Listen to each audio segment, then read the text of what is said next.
In this video, I wanted to talk to you about the academic integrity assessment that I attached to my Blackboard course and why I feel it's so important for students to follow this throughout their online learning experience.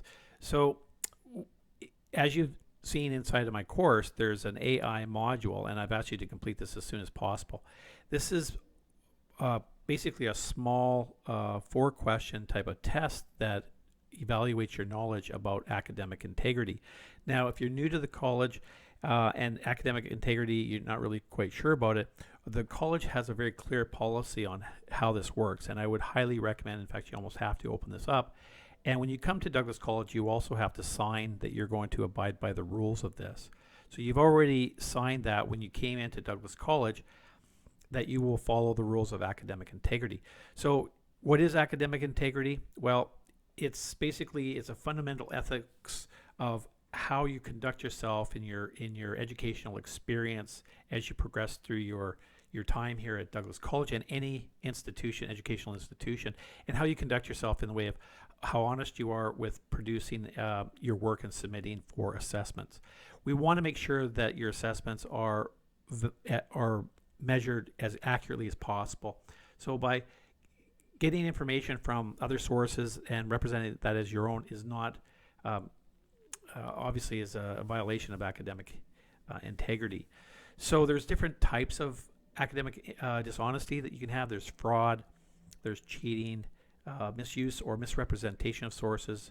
You could take someone else's work and plagiarize it, or you can even take your old assignment and plagiarize it by submitting it twice or submitting it for another course. And there is other offenses that you need to be aware of.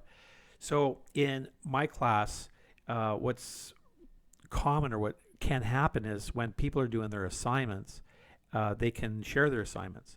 So for example, if you know somebody else in class, you could say, hey, I've done that assignment, here it is, and then they can submit that. So I would, of course, highly recommend that you don't do that. If you're caught, the consequences can be quite severe. So you already have signed the contract, so you need to follow that, and you need to read through the policy as well. So I guess my bottom line is be careful. Don't do something that's blatantly obvious, that copying someone's assignment or getting on the internet and copying and pasting, for example, or not citing your work properly, etc., would end up in a serious problem. All right, so what I need all the students to do is they need to go into this module right here, this little content link right there, read through the instructions. You have 3 attempts to pass this, which is should be lots.